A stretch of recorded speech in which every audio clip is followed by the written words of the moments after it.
Muito boa noite. Vamos fazer aqui mais um momento de leitura, um momento de Deserto Filosófico 5, e nós iremos 5 ou 6. Bom, mas vai estar escrito ali, né? E a gente vai ler mais um capítulo deste livro aqui, maravilhoso, que conta um pouco da história da filosofia. A gente vai ler o capítulo 5, e o nome deste capítulo é Aprendendo a Não Se Importar. Este breve escrito aqui está falando sobre o estoicismo e os seus principais filósofos, né, o Epicteto, Cícero, Sêneca, ok? Então, vamos fazer a leitura e espero que seja produtiva e que a gente possa estudar juntos e aprender também. Se começa a chover quando estamos prestes a sair de casa, é o infortúnio.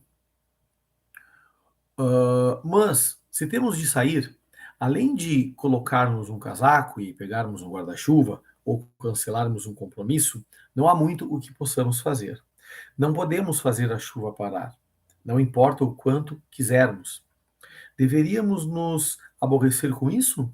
Ou deveríamos simplesmente ser filosóficos? Ser filosófico não significa nada além de aceitar o que não se pode mudar. E o que dizer do inevitável processo de envelhecer ou da brevidade da vida? Como nos sentiríamos a respeito dessas características da condição humana? Da mesma maneira, quando as pessoas dizem que são filosóficas em relação ao que lhes acontece, estão usando a palavra como os estoicos a teriam usado. O nome estoico vem de estoar, um pórtico pintado em Atenas, onde esses filósofos costumavam encontrar-se. Um dos primeiros dele foi o Zenão de Cítio, que é o início do estoicismo. A gente sabe que o estoicismo ele é dividido em três partes: o antigo estoicismo, o médio estoicismo e o novo. E esse neo-estoicismo é a parte da escola que ficou mais famosa entre a humanidade. Enfim, o novo estoicismo é que, de fato, mostrou o que era a escola estoica para o mundo e para a filosofia. A primeira escola estoica era grega, ok, dizer não, e esse neo-estoicismo de Sêneca, Cícero, Epicteto, Marco Aurélio também, essa nova estoicismo, esse novo estoicismo é de Roma, perfeito? Vamos lá. Quando as pessoas dizem que são filosóficas em relação ao que lhes acontece, estão usando a palavra como os estoicos o teriam usado. O nome estoico vem de estoar, um pórtico pintado em Atenas, onde esses filósofos costumavam encontrar-se. Um dos primeiros dele foi, então, Zenão de Cítio. Os primeiros estoicos gregos tinham uma grande variedade de concepções de problemas filosóficos sobre a realidade, a lógica e a ética, mas ficaram mais conhecidos por suas visões a respeito do controle mental. Sua ideia básica era a de que só deveríamos nos preocupar com as coisas que podemos mudar e não deveríamos nos perturbar com mais nada. Assim, como os céticos, os estoicos tinham a tranquilidade do espírito como alvo. Mesmo quando se deparasse com eventos trágicos, como a morte de um ente querido, o estoico deveria permanecer impassível. Nossa atitude em relação ao que acontece está dentro do limite do nosso controle, ainda que o que aconteça não esteja. A ideia de que somos responsáveis pelo que sentimos e pensamos era central no estoicismo. Podemos escolher como será a nossa reação, boa ou má, ok? Algumas pessoas pensam que as emoções são como um clima. Os estoicos, ao contrário, pensavam que aquilo que sentimos a respeito de uma situação ou de um evento é uma questão de escolha. As emoções simplesmente não acontecem conosco. Não temos de nos sentir tristes quando algo que queremos dá errado. Não temos de sentir raiva quando alguém nos engana. Eles acreditavam que as emoções obscureceriam. Nossa, que palavra é essa? Eles acreditavam que as emoções obscureciam o raciocínio e causavam danos ao juízo. Não deveríamos só controlá-las, mas sempre que possível eliminá-las por completo. Em outras aulas, a gente já falou sobre isso. Não são as coisas que nos entristecem, não são os fatos que nos provocam tristezas e angústias, mas sim o modo como a gente interpreta isso. Isso aqui é estoicismo. O modo como a gente interpreta o fato é que nos magoa. Então, a culpa não é do fato em si, mas sim do modo como eu interpreto e como eu sinto isso. Que, segundo o estoico, eu posso controlar a maneira de sentir e a maneira de entender as coisas. Epicteto, um dos últimos estoicos mais famosos, havia sido escravo. Suportou muitas adversidades e conhecia a dor e a fome. Mancava por conta de uma pancada muito forte que levou. Ele se valeu da própria experiência para declarar que a mente pode permanecer livre mesmo quando o corpo é escravizado. E isso não era apenas uma teoria abstrata. Seus ensinamentos incluíam um aconselhamento prático sobre como lidar com a dor e o sofrimento. Em suma, nossos pensamentos dependem de nós. Essa filosofia serviu de inspiração para o norte-americano James Stockdale, piloto de combate que foi derrubado no norte do Vietnã durante a Guerra do Vietnã.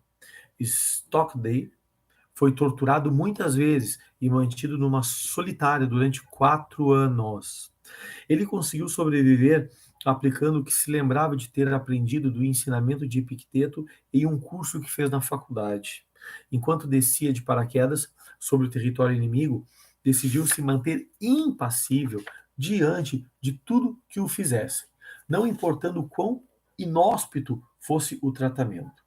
Como não podia mudar a situação, não deixaria que ela o afetasse.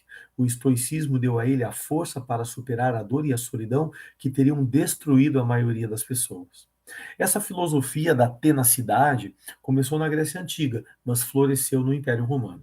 Dois escritores importantes que ajudaram a espalhar o ensinamento estoico foram Marco Túlio Cícero e Lúcio Aneu Sêneca. Cícero e Sêneca. A brevidade da vida e a inevitabilidade do envelhecimento eram assuntos que particularmente despertavam o interesse dos dois. Eles reconheceram que o envelhecimento é um processo natural e não tentaram mudar o que não poderia ser mudado. No entanto, eles também defendiam que devíamos fazer do nosso tempo aqui o melhor de todos.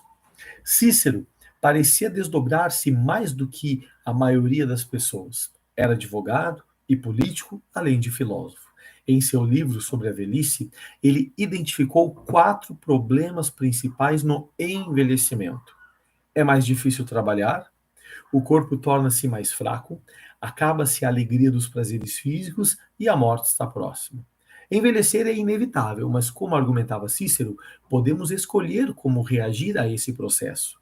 Deveríamos reconhecer que o declínio na idade avançada não precisa tornar a vida intolerável. Primeiro, os velhos podem ganhar mais fazendo menos por conta da experiência. Então, qualquer trabalho que façam pode ser mais eficaz. Se o corpo e mente forem exercitados, não necessariamente se enfraquecerão de modo radical.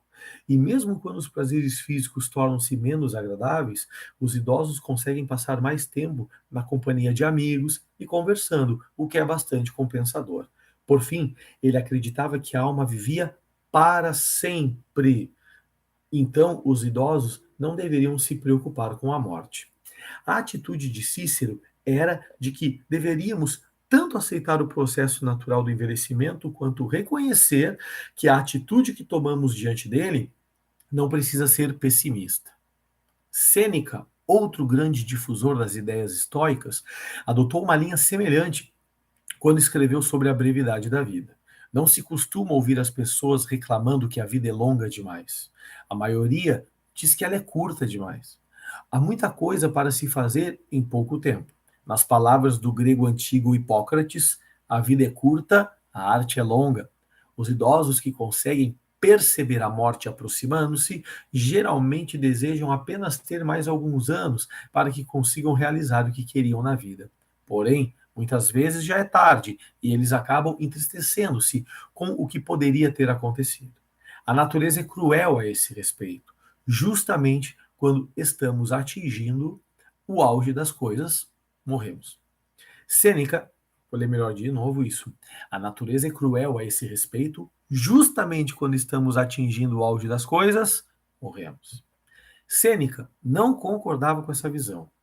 Ele tinha vários talentos, como Cícero, e encontrava tempo para ser dramaturgo, político e um bem-sucedido homem de negócios, além de filósofo. Para ele, o problema não era o fato de nossa vida ser curta, mas sim o quanto usamos o tempo que temos de maneira tão ruim. De novo, o problema não era o fato da nossa vida ser curta, mas sim o quanto usamos o tempo que temos de maneira tão ruim. Mais uma vez, o que mais importava para ele era a nossa atitude em relação aos aspectos inevitáveis da condição humana. Não deveríamos nos aborrecer por a vida ser curta, mas sim fazer o melhor dela. Ele chamou a atenção para o fato de que algumas pessoas viveriam 100 anos da forma mais tranquila possível e, mesmo assim, talvez reclamassem que a vida é curta demais. Na verdade, a vida é longa o suficiente para realizar muitas coisas, desde que se façam as escolhas certas, se não a desperdiçarmos em tarefas inúteis. Algumas pessoas perseguem a riqueza com tanta energia que sequer têm tempo para fazer outra coisa. Outras caem na armadilha de dedicar todo o tempo livre à bebida e ao sexo.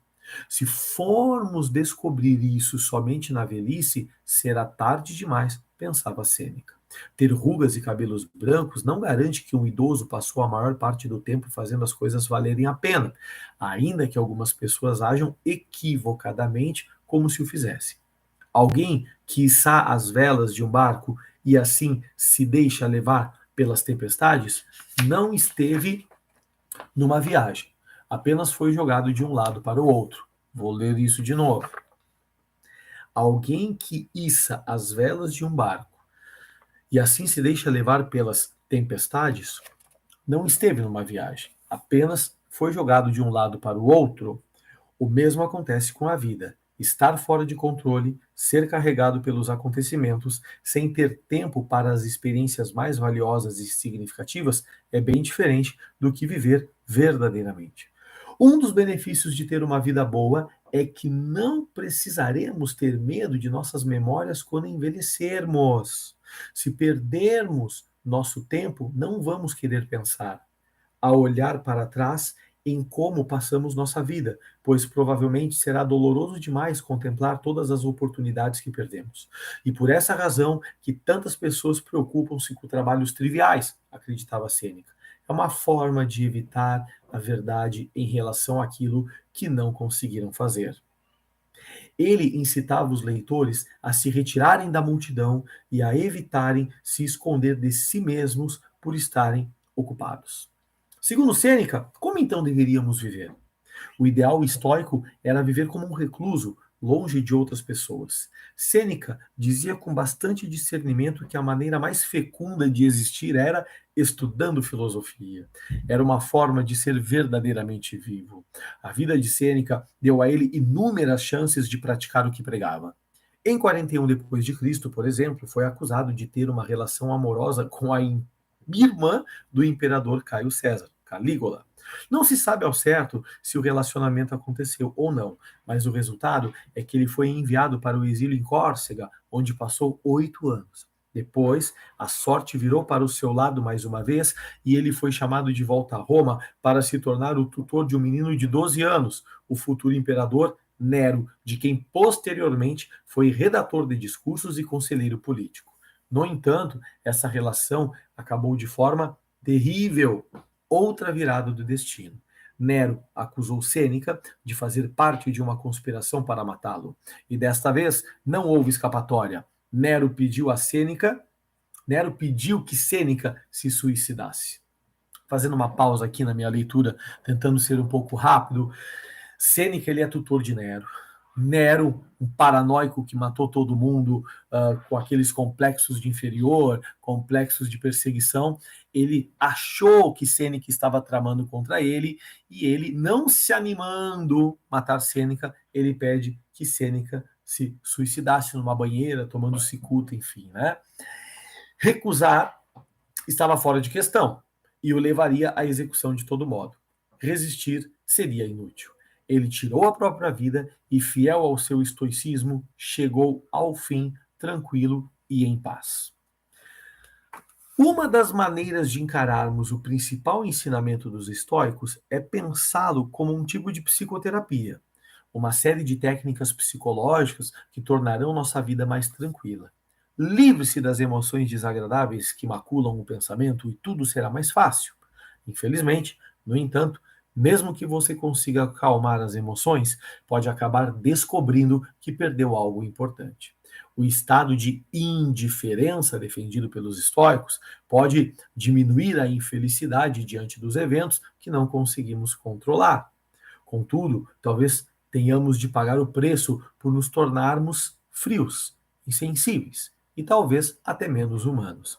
Se esse for o preço da tranquilidade, talvez seja alto demais. Embora tenha sido influenciado pela filosofia grega, Agostinho, um dos primeiros cristãos cuja ideias veremos a seguir, estava longe de ser um estoico. Era um homem de grandes paixões, com uma profunda preocupação sobre o mal que via no mundo e um desejo desesperado de entender Deus e seus planos para a humanidade. Agostinho são as cenas dos próximos capítulos, mas chegando rapidinho aqui, falando mais uns 2, 3 minutos sobre o estoicismo, né? Eu li rápido, enfim, pelos compromissos que eu tenho mais adiante, mas para o estoicismo, algumas palavras-chave: conformidade, aceitação com as coisas que nós não temos o que fazer.